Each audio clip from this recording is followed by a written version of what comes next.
Good morning, children. Welcome to today's session of online class. Today we are going to discuss a new chapter, chapter 8, that is dissolution of a partnership firm. The topics which is covered in this chapter is meaning of dissolution of a partnership firm, modes of dissolution of a firm, difference between dissolution of firm and dissolution of partnership, settlement of accounts, difference between firm's debt and private debts, accounting on dissolution of a partnership firm, difference between revaluation account and realization account. Now let us move to the explanation of each of these topics. Here is the first topic, meaning of dissolution of partnership firm. Dissolution of a firm means the dissolution of partnership among all the partners of the firm, and the firm's business is closed. Dissolution of a firm means here the partners are closing down the business. So the agreement among the partners come to an end and the business is shut down. Okay. The other words used for dissolution is winding up. Okay, children. Liquidity of the firm is also one of the terms used for dissolution of a firm. So here the firm, its business is shut down or closed. Now next one is dissolution of a partnership. Admission, retirement, change in profit sharing ratio, those chapters are related to dissolution of partnership. Here the agreement among the partners is closed and a new agreement is started. So that is dissolution of partnership. That means change in existing relations of the partners. The firm continue its business. So here the old agreement gets closed and a new agreement is formed. The business will continue. Okay. So admission, retirement, death and change in profit sharing ratio are examples of dissolution of partnership. And this chapter which we are discussing now, it's an example of dissolution of a firm. So both of these concepts are different. Now modes of dissolution of a firm. What are the different ways by which the dissolution of a firm take place? So there are 5 different ways. So let us go for an explanation of this. The first is by mutual agreement. So the firm may be dissolved when all the partners agree for dissolution. So that is worst case. Second one is a compulsory dissolution. The firm may be compulsorily dissolved. So there are 2 situations where compulsory dissolution take place. When all the partners or all the partners except one become insolvent. So if all the partners become insolvent means their liability is more than their asset and they are not in the condition to pay off their liabilities. So that position is known as insolvent. So if any of the partner, that is all the partner or all the partner except one becomes insolvent, then we have to go for dissolution of a firm, that is closing down of the firm. Then when business of the firm becomes unlawful. So in these 2 cases, compulsory dissolution take place. Third case is by notice. In case partnership is at will, the firm may be dissolved by any partner giving notice in writing to all the other partners of his intention to disclose the firm. So here if the partnership is at will, so if partnership firm is coming under category partnerships at will, then the partner through a notice, by giving a notice, can that is his intention to dissolve the firm or shut down the firm's working can be informed. So that is by notice. Next one is by that is on happening of an event. So here there are 4 events. On the happening of these events, the partnership will come to the firm will shut down. A firm may be dissolved in any of the following events. The first one is on expiry of the term for which the firm was constituted. So sometimes the partners may have put it to agreement that they will be working for a specific time period. After the expiry of that specific time period, the firm will be closed, go for a dissolution.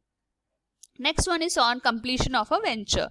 So if the partners have entered into agreement for completing some venture, and on completion of that venture the company or the dissolution of a firm take place, then if a partner is declared, that is on death of any partner also, the firm gets closed. And also the partners, if a partner is adjudicated as insolvent, then also the partnership get closed. It's a form of on happening of certain event, this dissolution of a firm take place. Now the fifth category or mode of dissolution of a firm is dissolution by court. Court may pass order for dissolution of the firm when a partner becomes a person of unsound mind. That is, unsound mind means he is not fit for doing the no more he can be a partner of the firm. So he is unstable. So in that case, unsound mind person cannot become a partner. So in that case, court may go for an order for dissolution of the firm. Next, a firm become permanently incapable of performing his duties as a partner. So if a partner is incapable of performing his duty permanently, then also this court can give such order. A partner is found guilty of misconduct which is likely to adversely affect the business of the firm. So if one of the partner, he is found guilty of any misconduct, then the business have to be stopped. Then partnership agreement is breached by a partners. So breach means what? Breach means there is any agreement which is not satisfied among the partners. So that way also the partners may partnership firm may go for dissolution.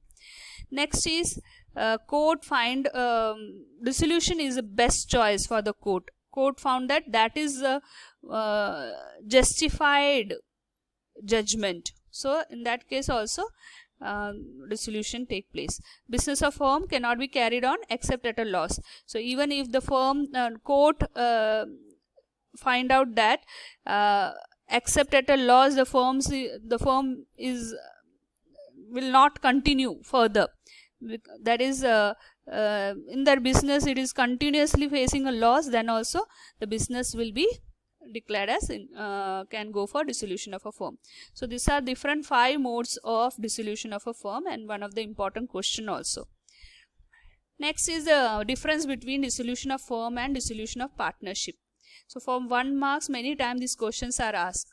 On any of these basis, on any of one of the basis from this difference between, the questions are asked in the board exams. So meaning, it means closure of a firm and end of the business relationship among all the partners. So business get closed and the relationship among the partners also comes to an end. What is dissolution of partnership? It means change in business relation among the partners. The firm will continue, but the relation among the partners may get changed. Court's intervention.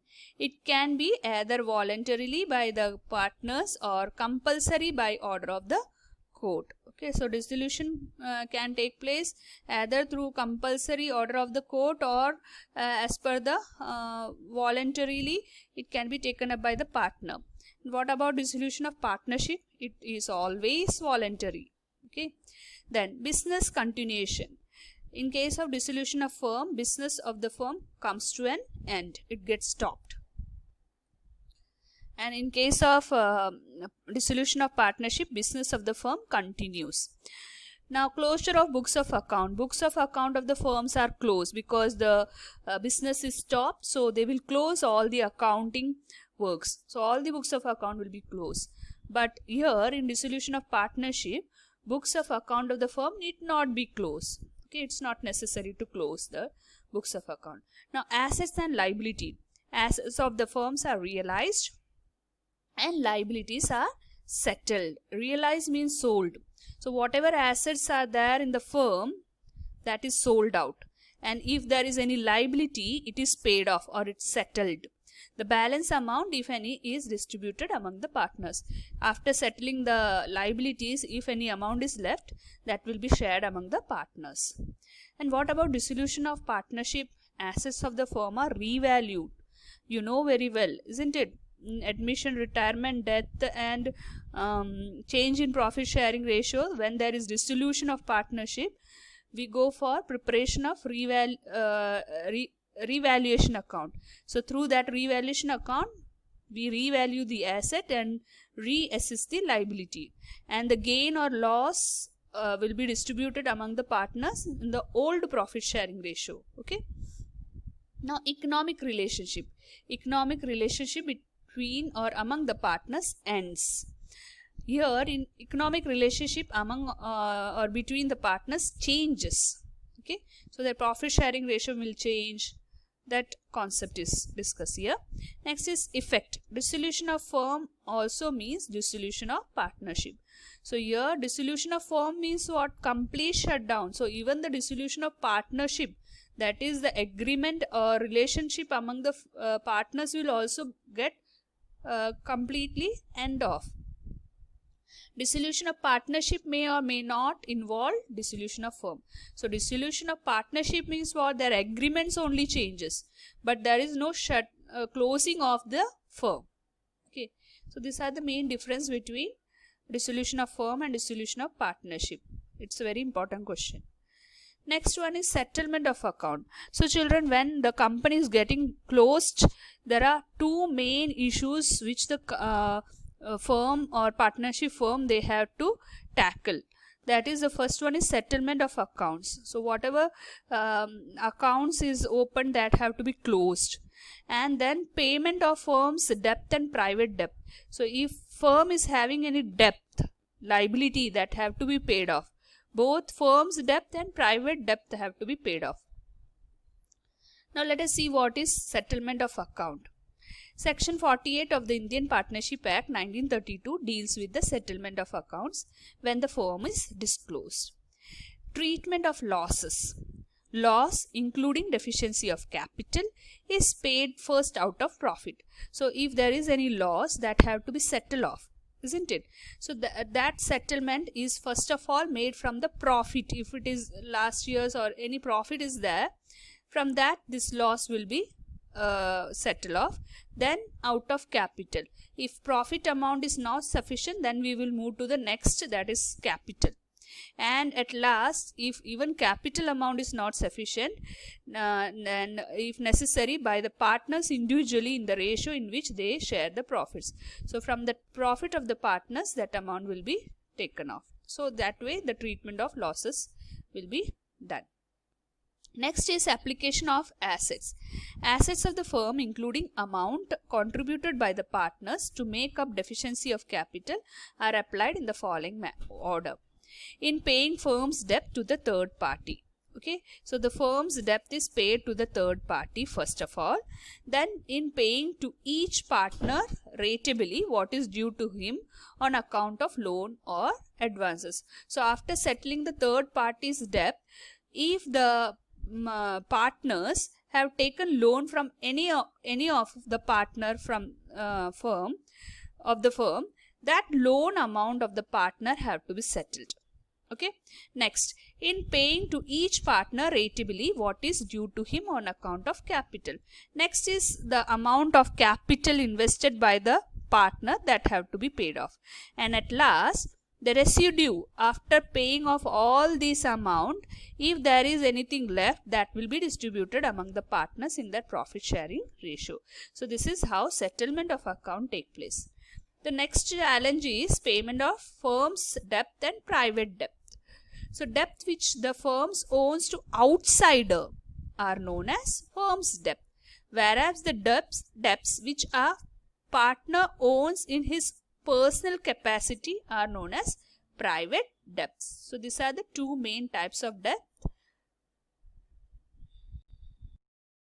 So children, now it is time to conclude today's session. Today we discuss about the meaning of dissolution of partnership firm, modes of dissolution of partnership firm and difference between dissolution of firm and dissolution of partnership. We also saw the different settlements of accounts, and we saw what is firm's debt and private debt. So you have to go through the topic from your textbook and understand the concept well. Meet you in the next class with some more remaining topics from this chapter. So till then, goodbye.